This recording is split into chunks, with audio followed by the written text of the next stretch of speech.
Avis vascular centre మన దేశంలోనే the best varicose vein hospital.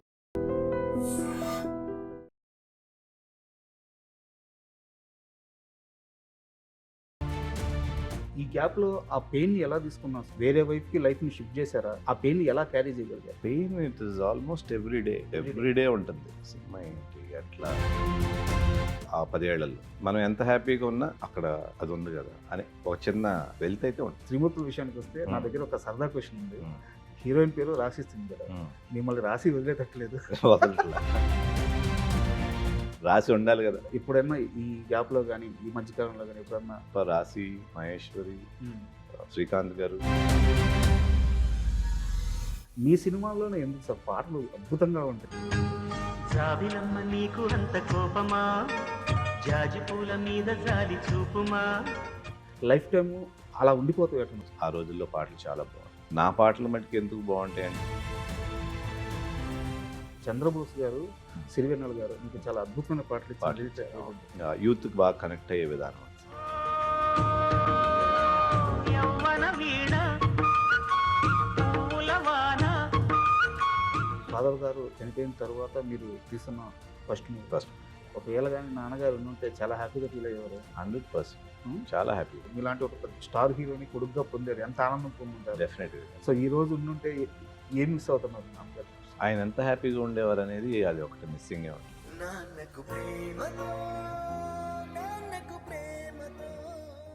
Hi, welcome to my show.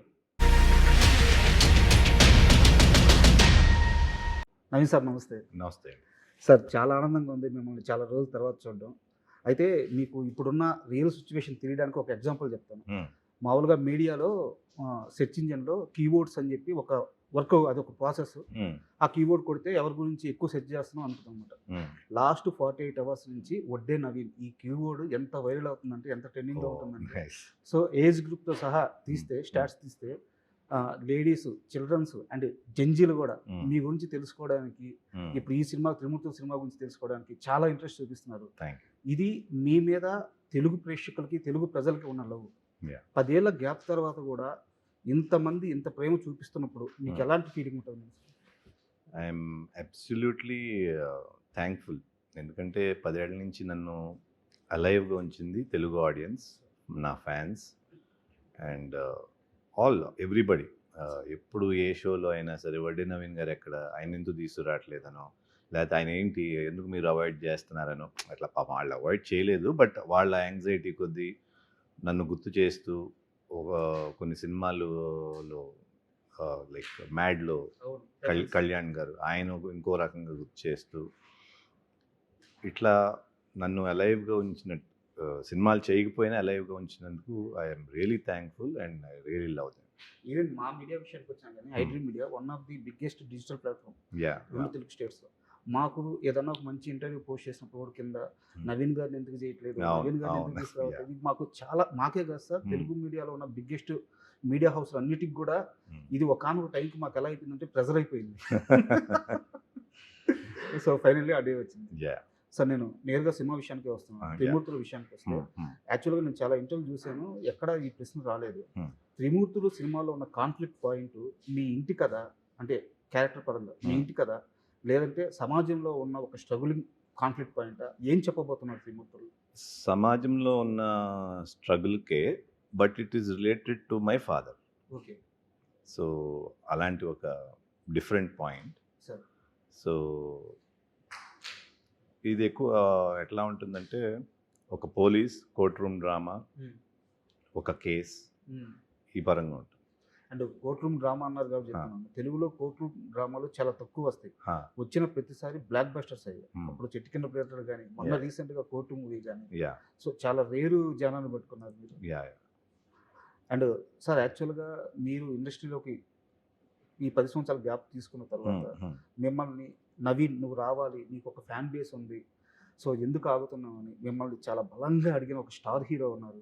So నేనే పేరు చెప్పేస్తాను, చిరంజీవి గారు. మిమ్మల్ని చాలాసార్లు అడిగారు.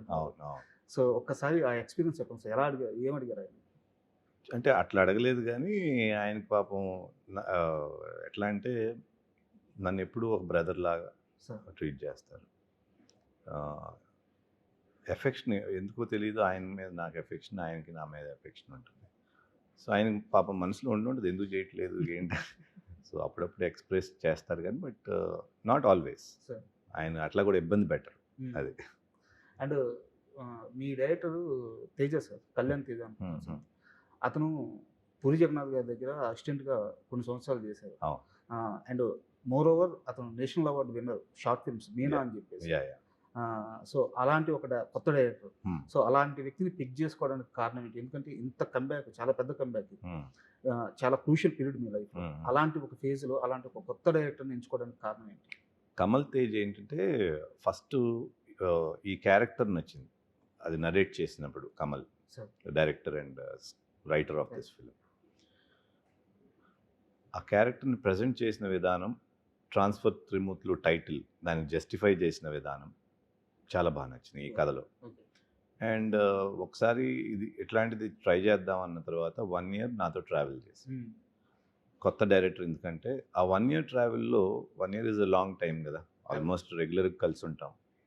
అతను ఏం చేయగలడు, అతని స్క్రీన్ ప్లే ఏంటి, స్క్రీన్ ప్లే ఎట్లా ఎట్లా మార్చాడు ఇంకా బెటర్మెంట్ చేయటానికి, ఆ క్యారెక్టర్స్ని ఎట్లా పర్ఫార్మెన్స్ చేసి చూపించాడు, ఇవన్నీ చూసుంటాం కదా. సో దాంతో కాన్ఫిడెన్స్ వచ్చింది. ఓకే.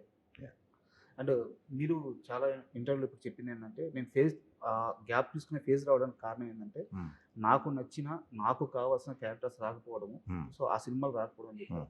బట్ ఇక్కడ నా డౌట్ ఏంటంటే, ఒడ్డే నవీన్ గారు డే 1 నుంచి కూడా సినిమా అంతా నా మీద నడవాలి, సినిమాలో నేనే కనిపించాలి అన్న పర్సన్ కాదు. ఇప్పుడు ఉదాహరణకి మీకు చిన్న ఎగ్జాంపుల్ చెప్తాను.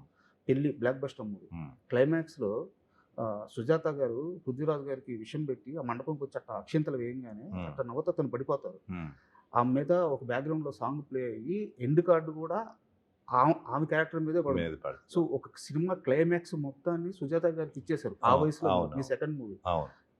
సో అలాంటి ఒక నవీన్ గారికి ఆ డేర్ ఉంది మీకు ఫస్ట్ నుంచి కూడా. అలాంటి నవీన్ గారికి ఆ సినిమాలో ఏ లోపం కనిపించి గ్యాప్ తీసుకున్నారు అనేది అర్థం కాల నాకు. అంటే ఇప్పుడు పెళ్ళి ఎగ్జాంపుల్ నా హిట్ అయిన సినిమాలు ఎగ్జాంపుల్ చెప్తే, పెళ్ళిలో క్యారెక్టర్ సెంట్రల్ పాయింట్ సుజాత గారు ఆ కొడుకుది, అవును, అది మెయిన్ క్రక్స్. ఆ సినిమా ఆడుతుందంటే దాని మూలాన అది నచ్చితే ఆడుతుంది, లేకపోతే ఆడదు. కరెక్ట్. సరే దాని మూలాన మనకు పేరు రావచ్చు, నేను కూడా యాడ్ అవ్వచ్చు, అది వేరే విషయం. First cinema is important, then character. So నేను అప్పుడు ఫ్రెష్ కాబట్టి నాకు అంత ఎక్స్పీరియన్స్ లేదు, అంతంత పర్ఫామ్ చేయగలను కూడా నాకు కొంత ఎక్స్ప్లోర్ అయితేనే కదా తెలిసేది. సో అట్లా ఉండేది. దెన్ తర్వాత మన సిచ్చుడు, స్నేహితులు ఇవన్నీ కొంచెం నార్మల్ క్యారెక్టర్స్ లాగా వచ్చింది. ఈ చేస్తూ ఉండగా చాలా బాగుంది వచ్చింది. అక్కడ మళ్ళీ క్యారెక్టరైజేషన్ మీద ఇంపార్టెన్స్తో అది చేయటం, అట్లా 1 by 1 ఇవాల్వ్ అవటం అయింది. అగైన్ నా ఊపిరి వచ్చేటప్పటికి మొత్తం ఈ క్యారెక్టర్దే ఉంటుంది, but it's entirely different character. So అట్లా ఎన్నుకోవటం జరిగింది. సో అంటే అలాంటి ఒక ప్రయాణం తర్వాత లాస్ట్కి వచ్చేలేకే మీ మనసుకు నచ్చలేదా? ఇప్పుడు ఈ క్యారెక్టర్లు చెప్పాను కదా, ఇట్లాంటి క్యారెక్టర్లు మళ్ళీ ఇంకా రా, మళ్ళీ హీరోగా వస్తున్నాయి, క్యారెక్టర్ ఆర్టిస్ట్గా వచ్చినాయి ఇన్ బిట్వీన్. బట్ వాటిల్లో నాకు పర్ఫామ్ చేయడానికి కానీ యాంగ్జైటీ అండ్ ఇంట్రెస్ట్ క్రియేట్ అవ్వాలి. బట్ సినిమాని వదలడం అంత ఈజీయా సార్? అంటే మీకు ఒక చిన్న ఎగ్జాంపుల్ చెప్తాను.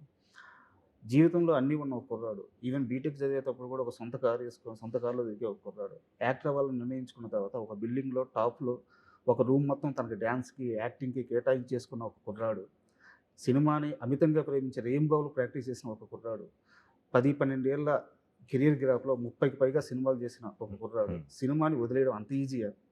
చాలా కష్టం, చాలా కష్టం. కానీ ఎంత కష్టమైనా నాకేమనిపించిందంటే, ఒకటి నాకు ఇంట్రెస్ట్ క్రియేట్ అవ్వకపోవటం, ఇది అలాంటి సబ్జెక్ట్స్ రాకపోవటం. ఇంకోటి ఎన్నిసార్లని ఆడియన్స్ని డిసప్పాయింట్ చేస్తాం. మన ప్రేక్షకులు ఉన్నారు, తెలుగు ప్రేక్షకులు, ఫ్యాన్స్ ఉన్నారు. ఉట్టి ఫ్యాన్స్ అనే కాదు, సినిమా చూసే ఎవళ్ళైనా సరే అందరూ హీరోలు ఫ్యాన్స్ కూడా చూస్తారు సినిమా అనేది, అదేమి నా ఫ్యాన్సే చూస్తారని లేదు. బట్ ఎన్నిసార్లు డిసప్పాయింట్ చేస్తాం, వాళ్ళు ఎన్నిసార్లు థియేటర్కి పంపించి బోర్ కొడుతున్నాడు అని ఎన్నిసార్లు అనిపించుకుంటాం అనేది ఒక ఫ్యాక్టర్. అట్లాగే ప్యారలల్గా ప్రొడ్యూసర్స్కి డబ్బులు పోతాయి. ఎవరైనా డబ్బులు పోతే అది కష్టమే వాళ్ళకి, అది కొంచెం పెద్దదో. సో ఈ 3 ఫ్యాక్టర్స్ ఉన్నాయి. సో ఇట్లా ఎందుకు చేయటం నేను మళ్ళీ చేస్తే అట్లీస్ట్ నాకు కాన్ఫిడెన్స్ ఉండాలి, లేదా వాళ్ళకి కాన్ఫిడెన్స్ ఉండాలి డైరెక్టర్ ప్రొడ్యూసర్కి. Sure. అట్లా కూడా ఛాన్సులు ట్రై చేసాం. సరే నేను చెప్పేవాడిని ఇదిగో చేయటం అవసరమా, ఇదేమో వర్కౌట్ అవుతుందా లేదా అని. లేదు మాకు కాన్ఫిడెన్స్ ఉంది. ఓకే, మీ కాన్ఫిడెన్స్ ఉన్నప్పుడు మీ కాన్ఫిడెన్స్ మేబీ మీది కూడా అవ్వచ్చు కదా అని అట్లా కొంత ట్రావెల్ చేయడం జరిగింది.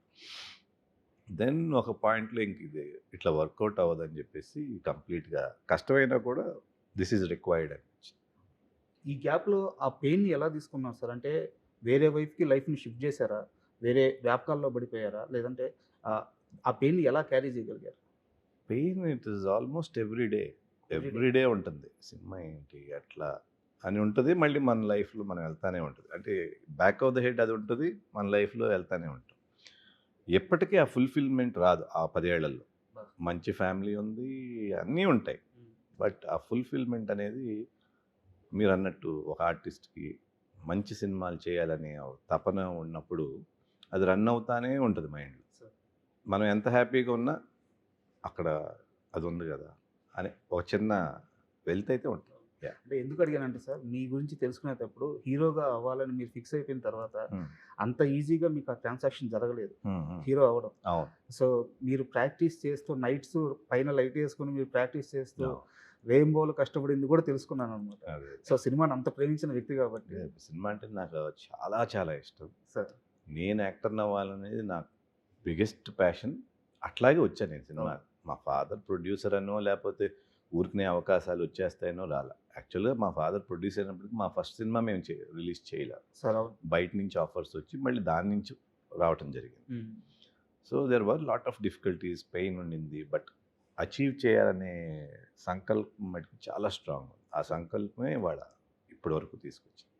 కరెక్ట్ టైంకి వస్తున్నారు సార్. ఎందుకంటే ఆడియన్స్ మైండ్ సెట్ మారింది. ఇప్పుడు మీరు ఎప్పుడైతే సినిమాలకి బ్రేక్ ఇచ్చిన సమయం ఉందో అప్పుడు ఒక ఫ్యాక్షన్ మూవీస్ లేదా యాక్షన్ మూవీస్ ఇలాంటివి స్టార్ట్ అయిన పీరియడ్. బట్ ఇప్పటికి వచ్చేలేకే ఓటీటీలు వచ్చేసింది. కంటెంట్ బేస్డ్ కథలు చూస్తున్నారు, క్యారెక్టర్ బేస్డ్ కథలు చూస్తున్నారు. మన లాంగ్వేజ్ కాకపోయినా బయట నుంచి వచ్చిన సినిమా అయినా సరే, ముక్కు మొహం తిరిగిపోయినా సరే కథ బాగుంటే చూస్తున్నారు. సో మీ సినిమాల్లో ప్రతి సినిమాలో కథ అద్భుతంగా ఉంటూ వస్తుంది. సో కరెక్ట్ టైంలో కరెక్ట్ డెసిషన్ తీసుకున్నారు అనిపిస్తుంది. Thank you so much. And త్రిమూర్తుల విషయానికి వస్తే నా దగ్గర ఒక సరదా క్వశ్చన్ ఉంది. హీరోయిన్ పేరు రాశి సింగ్ కదా, మిమ్మల్ని రాసి వదిలేటట్లేదు. రాసి ఉండాలి కదా. అండ్ సో హీరోయిన్ గురించి చెప్పండి సార్, ఎలా పిక్ చేసుకుంటారు? Heroine she's very professional, producers, actor. Sir అమ్మాయికి వేరే సెట్కి వస్తే వేరే మైండ్లో ఉండదు. క్యారెక్టర్ పని చేసుకోవటం సరదాగా ఉంటుంది.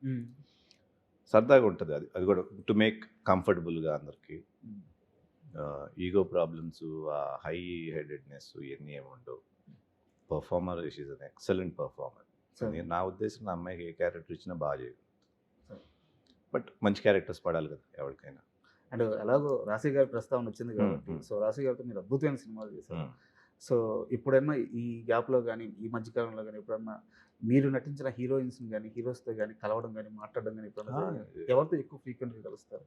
ఫ్రీక్వెంట్గా అంటూ ఎక్కువ ఎవరితోనూ లేదు, బట్ అడపదడప రాశి, మహేశ్వరి, శ్రీకాంత్ గారు, సంగీత అంటే కలిసినప్పుడు, కలవటానికి గురించి సెపరేట్గా ఏమీ ఎఫర్ట్ పెట్టం, కానీ కలిసినప్పుడు we have a good time. మొన్న కూడా ఒక షోకి వెళ్తే శ్రీకాంత్ గారు, రాశి, లయ వీళ్ళందరూ ఉన్నారు. చాలా బాగా అనిపించింది. మళ్ళీ మన హోమ్కి మనం వచ్చాము, మన ఇంటికి వచ్చామన్న ఫీలింగ్ అనమాట. ఆ జ్ఞాపకాలన్నీ జ్ఞాపకాలు. అండ్ మోర్ ఓవర్ నాకు ఫస్ట్ నుంచి కూడా మీ సినిమాల్లోనే ఎందుకు సార్ పాటలు అద్భుతంగా ఉంటాయి, అంటే వాటికి లైఫ్ టైము అలా ఉండిపోతాయి అన్నమాట, వాటికి ఎక్స్పైరీ డేట్ ఉండదు మీ పాటలకి. ఒకటి, ఆ రోజుల్లో మ్యూజిక్ ఇస్ మీకు తెలుసు కదా, చాలా మంది పాటలు కూడా ఆ రోజుల్లో పాటలు చాలా బాగుంటాయి. నెక్స్ట్ నా పాటలు మటుకు ఎందుకు బాగుంటాయి అంటే లక్. ఎందుకంటే నా ప్రొడ్యూసర్స్, డైరెక్టర్స్ నాకు అట్లాంటి పాటలు ఇచ్చారు కాబట్టి నేను చేసింది ఏం లేదు. So I'm lucky that. And ఈ మధ్యకాలంలో రిలీజ్ అయిన సినిమాల్లో ఒక సినిమా మాత్రం అంటే మీకు పడుంటే మీ క్యారెక్టర్కి మీకున్న ఈ ఫాలోయింగ్కి, ఫ్యాన్ ఫాలోయింగ్కి కరెక్ట్గా మ్యాచ్ అయ్యే కథ అనిపించింది నాకు మనశంకర్ వరప్రసాద్ సార్. ఓకే. అంటే ఒక ఫ్యామిలీ, ఆ ఫ్యామిలీని కాపాడుకోవడానికి ఒక లవబుల్ పర్సన్, సో ఆ బ్యాక్ ఎండ్లోని ఫ్యామిలీని కాపాడుకుంటూ, సో మీకున్న ఫ్యాన్ ఫాలోయింగ్ అంతా lady fan following, family audience, so అలాంటి ఒక కథ మనశంకర్ వరప్రసాద్ లాంటి కథ కానీ మీకు దొరికితే నాకు చాలా నచ్చింది. ఆ. శంకర్ వరప్రసాద్ మెయిన్‌గా చిరంజీవి గారి క్యారెక్టర్. సార్. ఆయన ఆ స్థాయి నుంచి దిగి చేయటం ఉంది కదా! చాలా Hmm. బాగా అనిపించింది. ఆ క్యారెక్టరైజేషన్ బాగుంది. యెస్, డెఫినెట్‌లీ అలాంటి సినిమాలు వస్తే ఎందుకు వదులుకుంటాం అసలు. అండ్ మీ కెరీర్‌లో మీకు ఇందాక మనం సాంగ్స్ గురించి మాట్లాడుకున్నాం కాబట్టి చంద్రబోస్ గారు, సిరివెన్నెల గారు మీకు చాలా అద్భుతమైన పాటలు ఇచ్చిన పాటలు లిరిక్ ఇచ్చారు. రైటర్ అవును. ఇద్దరు. యాహ్! సో చంద్రబోస్ గారితో అంటే మీకు చాలా పాటలు రాశారు ఆయన. అవునవును. సో చంద్రబోస్ గారు అక్కడి నుంచి ఒక ఆహ్, ఎలాంటి ఒక స్థాయికి వెళ్ళిపోయారో మీరు అవును. చూస్తానే ఆస్కార్ ఉన్నారు. అవార్డ్. ఆస్కార్ రేంజ్‌కి వెళ్ళిపోయారు. సో ఆయన చూసినప్పుడు ఎట్లా అనిపిస్తుంది? చాలా ఆనందంగా ఉంటుంది. చంద్రబోస్ గారు ఫస్ట్ నుంచి ఏంటంటే ఆయన మాటల్లో సింప్లిసిటీ ఉంటుంది. చంద్రబోస్ గారే కాదు, సీతారామ శాస్త్రి గారు సేమ్. అవును. ఈయనది కొంచెం డెప్త్ ఉంటుంది, ఆయన సరదా ఉంటుంది. చంద్రబోస్ గారు యూత్‌కి బాగా కనెక్ట్ అయ్యే విధానం ఉంటుంది. సో అట్లా అంత బైక్ రావటం అంటే ఐఎమ్ రియలీ హ్యాపీ. అండ్ త్రిమూర్తుల విషయానికి వస్తేనే చాలా మంది దగ్గర నేను వినింది ఏంటంటే సెకండ్ హాఫ్ వదిలిపోయింది. యాక్చువల్‌గా ఆ క్లైమాక్స్ సీక్వెన్స్ ఒకటి, సెకండ్ హాఫ్ ఒకటి సినిమాకి ప్రాణం అని చెప్పి చెప్తున్నారు. ఎక్కడైనా సరే సెకండ్ హాఫ్ బాగుంటే సినిమా ఖచ్చితంగా హిట్ అవుతుంది. సో కాన్షియస్‌గా తీసుకున్న జాగ్రత్త అది సెకండ్ హాఫ్‌ని ఈ విధంగా ప్యాక్డ్ లాగా చేయాలి అని చెప్పేసి. అట్లా అని తీసుకోలేదు. మేము స్టోరీని ఫస్ట్ నుంచి ఈ క్యారెక్టర్ ఎక్కడి నుంచి ట్రావెల్ అవుతుందో అట్లా తీసుకుని సెకండ్ హాఫ్ క్లైమాక్స్ వరకు ఎక్కడ కూడా ఆడియన్ను ఈ సీన్ తర్వాత ఇది వస్తుంది అనే ఫీల్ లేకుండా చేయాలనేది అటెంప్ట్. థ్రిల్లర్ కావాల్సింది అదే కదా. థ్రిల్లర్ కావాల్సినదే కదా. సో అలాంటి అటెంప్ట్ చేసాం. మేము స్క్రిప్ట్ అంతా చేసుకుని విన్నప్పుడు మాకేమనిపించిందంటే ఫస్ట్ హాఫ్ ఈజీగా వెళ్ళిపోతుంది, బికాస్ కొంచెం ఎంటర్టైన్మెంట్ ఉంది, ఒక ఫైట్ ఉంది, మంచి సాంగ్స్ అట్లా ఉన్నాయని. సెకండ్ హాఫ్కి వచ్చేటప్పటికి ఏమన్నా కొంచెం సీరియస్నెస్ ఎక్కువ అంటారా అట్లా అనుకున్నాం. బట్ చూసిన వాళ్ళు కంప్లీట్ ఆపోజిట్ ఇచ్చారు. సెకండ్ హాఫే హుక్ అయ్యాము, క్లైమాక్సే హైలైట్ అని అట్లాంటి ఫీడ్బ్యాక్ వచ్చింది ట్రాన్స్ఫర్ త్రిమూర్తి. సార్. సో అది మేము ప్లాన్ చేసింది కాదు. మేము స్టోరీగా చేసుకున్నాం కానీ ఫస్ట్ హాఫ్ బాగుంటుందా, సెకండ్ హాఫ్ బాగుంటుందా, ఏది బాగుండాలనేది మేము ప్లాన్ చేసింది కాదు. ఓవరాల్ స్టోరీ ఇంట్రీగింగ్ ఉండాలి, ఆడియన్కి నెక్స్ట్ ఏంటి అనేది గ్రిప్పింగ్గా వెళ్ళాలనే యాంగిల్లో చేసింది తప్పితే ఆడియన్ ఎక్కడిది చేస్తాడని మాకు భయం ఉంటుంది కదా. మనం ఎంత చేసుకున్నా కూడా సెకండ్ హాఫ్ ఏమనుకుంటాడో, ఆడియన్ ఎలా పర్సీవ్ చేస్తారు, ఒక్కోసారి సినిమాలు చాలా హెవీగా అంటారా, అట్లా లేకుండానే చేసాం. అయినప్పటికీ ఏది ఎట్లా రిసీవ్ చేసుకుంటారు అనేది ఆడియన్స్ మనకు తెలియదు కదా. సో అండ్ ఈ సినిమాలో చాలా బ్యూటీగా అనిపిస్తుంది ఏంటంటే క్యారెక్టరైజేషన్ కానిస్టేబుల్గా తీసుకోవడం. ఎస్, ఎందుకంటే ఒక కంబ్యాక్ ఇచ్చే తర్వాత నేరుగా ఒక పెద్ద స్థాయి క్యారెక్టర్ రాసుకొని ఒక్కసారిగా ఒక మాస్ యాక్షన్ అలా తిప్పకుండా ఒక కానిస్టేబుల్ స్థాయి వ్యక్తి తనకు వచ్చిన కాన్ఫ్లిక్ట్ని ఎలా సాల్వ్ చేసుకుంటూ వెళ్ళాడని చెప్పడంలో ఒక బ్యూటీ ఉంటుంది. అవును. సో ఈ డిసిషన్ ఎలా తీసుకున్నారు సార్? ఈ డెసిషన్ ఎందుకు తీసుకున్నామంటే నేను ఆఫ్టర్ ఎ లాంగ్ టైం వస్తున్నా. ఫస్ట్ ఫ్రేమ్లోనే ఆడియన్ నాతో కనెక్ట్ అవ్వాలి. ఇది కాన్షియస్గా తీసుకుంది. రాగానే వీడు ఎన్కౌంటర్ స్పెషలిస్టు లేకపోతే ఒక ఎస్ఐ క్యారెక్టర్ దిగంగానే డైనమిక్ అట్లా ఉండకూడదు. కామన్ మ్యాన్కి దగ్గరగా ఉండి ఫస్ట్ త్రిమూర్తుల క్యారెక్టర్ని లైక్ చేయాలి, స్లోగా లవ్ చేయాలి, స్లోగా అటాచ్ అయిపోవాలి అనే పాయింట్ ఆఫ్ వ్యూలోనే క్యారెక్టర్ని అండర్ డాగ్ కింద తీసుకున్నాం. అండర్ డాగ్ అంటే ఒక చిన్న కానిస్టేబుల్. ఆ కానిస్టేబుల్తో ఫాలో అవుట్ ఈజీగా ఉంటుంది అప్పుడు ఆడియన్కి. ఈడేంటర్ ఎంత పెద్దగా ఏదో హైఫై హీరో లాగా వచ్చాడు అట్లా ఉండకూడదు. సో ఇదివరకు నా సినిమాల్లో లాగా క్యారెక్టర్ని యాక్సెప్ట్ చేయాలి. సో ఆ క్యారెక్టర్తో నవీన్ యాక్సెప్ట్ చేయడం కాదు, క్యారెక్టర్తో నవీన్ యాక్సెప్ట్ చేయాలనేది అటెంప్ట్. నన్ను మీరు క్యారెక్టర్ అన్నారు కాబట్టి మీది మనసిచ్చి చూడే సినిమా ఉంటుంది సార్. అందులో ఆ క్యారెక్టర్తో ఎంత లవ్లో పడ్డాం అంటే మా జనరేషన్ అప్పుడప్పుడే యుక్త వయసులోకి వస్తున్న పీరియడ్ అది. సో ఎంత అంటే ఒక అమ్మాయిని దూరం నుంచి ఇలా లవ్ చేయొచ్చా, వన్ సైడ్ లవ్లో ఇంత బ్యూటీ ఉంటుంది ఆ సినిమా చూస్తున్నాం సేపు. సో మనసిచ్చి చూడు సినిమా గురించి ఏదన్నా మీకు బాగా గుర్తుండిపోయే జ్ఞాపకం ఒకటి షేర్ చేయండి సార్. మనసిచ్చి చూడు సినిమా గురించి గుర్తుండేదానికంటే లైక్ ఐ సెడ్ ఆ సినిమాలో కూడా క్యారెక్టరైజేషన్ చూడండి. ప్రకాష్ రాజ్ గారి క్యారెక్టరు, రవితేజ గారి క్యారెక్టరు,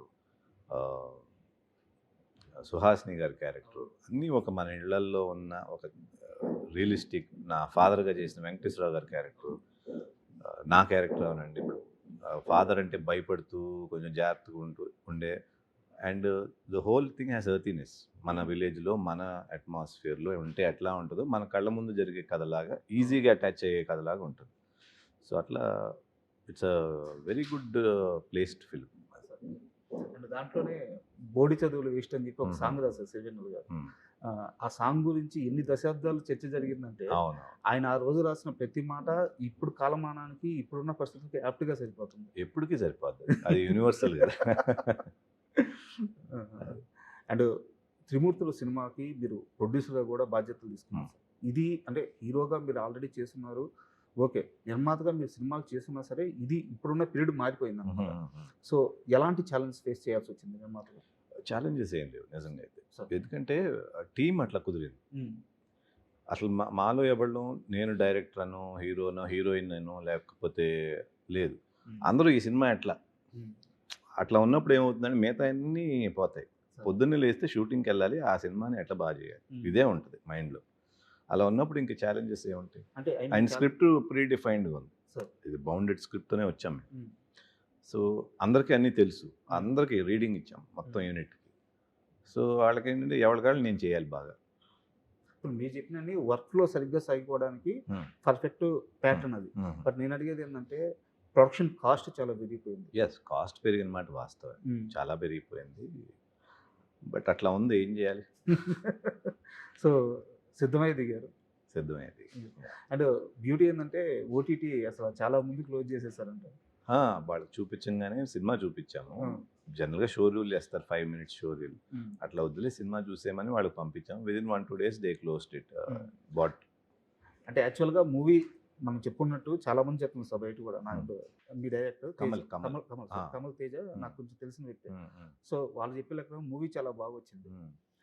ఓటీటీ వాళ్ళు నవీన్ గారు ఉన్నారనో లేదా త్రిమూర్తుల మూవీ బాగా వచ్చిందో కొన్ని చాలా ఈజీగా మీకు అది క్లోజ్ అయిపోయి ఉండొచ్చు. బట్ ఇప్పుడున్న పరిస్థితుల్లో ఓటీటీ క్లోజ్ అవ్వక చాలా సినిమాలు చాలా సఫర్ అవుతున్నాయి. నవీన్ గారు ఉన్నారని కూడా ఐ డోంట్ థింక్ ఇప్పుడు కొనే పరిస్థితి. నవీన్ గారు ఉంటే పేపర్ వ్యూ పెట్టుకుంటారు మ్యాక్స్. అట్లా అనుకుంటా నేను. లేదు, సినిమా నచ్చే చూసే వాళ్ళు చేసి ఉంటారేమో.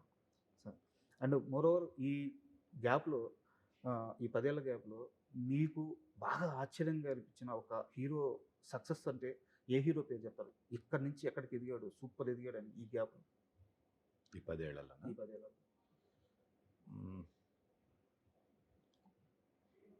అల్లు అర్జున్. ఎందుకంటే పుష్ప ఎక్స్పెక్ట్ చేయలేదు కదా అంత బ్లాస్ట్ అవుతుంది. ఇప్పుడు బాహుబలిలో ప్రభాస్ గారిది ఎక్స్పెక్టెడ్, వాళ్ళు తీసిందే పెద్ద స్కేలు, గ్లోబల్ మూవీ కిందే తీశారు. అండ్ ఎనీవేస్ అలాంటి ఎక్స్పెక్టేషన్ కూడా ఉంది రాజమౌళి గారి మీద. పుష్ప అనేది వాళ్ళు పాపం తెలుగు సినిమాగా తీసుకున్నారు, అది బ్లాస్ట్ అయ్యి వరల్డ్ స్టేజ్లోకి వెళ్ళింది. So that is a very good surprise. And Peddi చూసారా సార్? పెద్ద ఇంకా చూడలేదు. అంటే యాక్చువల్గా ఎందుకు అడిగానంటే పెద్ది సినిమా విషయంలో రామ్ చరణ్ గారు ఆ కథను ఓకే చేయడం కూడా సేమ్ మీలాగే ఆలోచించారు. కథ చెప్పాలి, స్టార్ హీరో అయినా సరే కథ చెప్పాలని. That's very good thought. ఇప్పుడున్న బిగ్ స్టార్స్ ఎవరు అలాంటి కథని సెలెక్ట్ చేసుకోవడానికి డేస్ కూడా చేయరు. సో చాలా బాగా కుదిరింది అనమాట. సో నెక్స్ట్ మీ ప్రయత్నాలు ఎలా ఉండబోతున్నాయి? ఇలాంటి కథ చెప్పే మార్గంలోనే ఉండబోతున్నాయా? మోస్ట్లీ అదే ఉంటుంది సార్. అలా చేయాలని ఉంది, చూడాలి మనకి ఎట్లా ఇది వస్తుంది. సార్ అండ్ త్రిమూర్తుల విషయంకి వస్తే ఆడియన్స్కి ఏం చెప్తారంటే మిమ్మల్ని చూడడానికి ఖచ్చితంగా మీ ఫ్యాన్స్ అలాగో వచ్చేస్తారు. మిగతా ఆడియన్స్కి అయినా సరే త్రిమూర్తుల్లో ఇది ఉంది, ఇది బలంగా చెప్పబోతున్నాం అని చెప్పడానికి ఆ సేల్ పాయింట్ ఏంటి? Sale point conflict. త్రిమూర్తులు ఫేస్ అయ్యే కాన్ఫ్లిక్ట్ అనేది it will be very different. ఇప్పుడు మనం కంపేర్ చేసుకుంటే ఇట్ బి యూనిక్ కాన్ఫ్లిక్ట్ అనేది, కొత్త పాయింట్. అది ఫాదర్ ద స్టోరీ లాగా స్టార్ట్ అవుతుందో లేకపోతే ఒక కానిస్టేబుల్స్ లాగా స్టార్ట్ అవుతుందో, ఎక్కడ లాక్ అవుతుంది అనేది కొత్తగా ఉంటుంది ఆ కాన్ఫ్లిక్ట్. ఆ కాన్ఫ్లిక్ట్ నుంచి ఎండ్కి వెళ్ళే వరకు ఏమవుతుందని యాంగ్జైటీ ఉంటుంది. అట్లా మేము డిజైన్ చేసాం. సో అదే ఆడియన్స్ కూడా ఫీల్ అయితే మటుకి it will be very nice. And నాకు తెలిసి మీ ఫాదర్ గారు చనిపోయిన తర్వాత మీరు తీస్తున్న ఫస్ట్ మూవీ. ఒకవేళ కానీ నాన్నగారు ఉంటే చాలా హ్యాపీగా ఫీల్ అయ్యేవారు. 100% చాలా హ్యాపీ. ఆయనకి అంటే ఒక సింహం అని చెప్తారు ఆయన్ని. అంతే. ఆయనకి నచ్చిన పని నచ్చినట్టు, అంటే ఆయన లాభ నష్టాల గురించి చూసుకునేవాళ్ళు. అవును. తీసిన సినిమాలు కూడా మామూలు సినిమాలు కాదు. సినిమా అంటే ఫ్యాషన్ ఉంటుంది. ప్యాషన్. మీలాంటి ఒక పెద్ద స్టార్ హీరోని కొడుకుగా పొందారు, ఎంత ఆనందం పొందుంటారు. డెఫినెట్గా. సో ఈ రోజు ఉండుంటే ఏం మిస్ అవుతున్నారు నాన్నగారు? ఆయన ఎంత హ్యాపీగా ఉండేవారు అనేది అది ఒకటి మిస్సింగే ఉంటుంది ఎట్లయినా సరే. అంటే సినిమా అవుట్కమ్ అనేది ఇంకా ఆడియన్స్ చెప్పాలి, బట్ ఈ సినిమాని ఇట్లా తీసావు నువ్వు అనేది ఆయన చూసుంటే ఇంకా బాగుండేది. సార్ అండ్ మీ అబ్బాయి ఈ సినిమా ప్రెజెన్స్ అనగానే కొంచెం అందరికీ ఇంట్రెస్ట్ క్రియేట్ అవుతుంది. సో ఫ్యూచర్ ప్లాన్స్ ఏమైనా ఉన్నాయా సార్? ఇప్పటికైతే ఏమీ లేదు, but present Vadde Jishnu presents అని వేసాము. So let us see. Sir thank you very much sir. Thank you so much. And for more videos, Please subscribe to iDream. Please subscribe to iDream. Please subscribe iDream. And please subscribe to iDream. For more videos, subscribe to iDream. please like, share, and subscribe to the channel. Congratulations, iDream. Subscribe to iDream. Subscribe to iDream. So subscribe to iDream Media. iDream की iDream team अंदर की huge congratulations. Please subscribe iDream Media. Please subscribe to iDream. Subscribe iDream. Please subscribe to iDream. iDream అంటే నా కళల channel subscribe చేసుకున్నారు, నోరు తిరుగుతలేదు. మీరైతే గంట గుర్తు కొట్టండి. For more such videos, please subscribe to iDream. Subscribe to iDream. Please subscribe to iDream. Please subscribe iDream Media. Please do subscribe to iDream. Please subscribe to iDream Media. For best entertainment and information, please subscribe iDream. And don't forget to subscribe to iDream.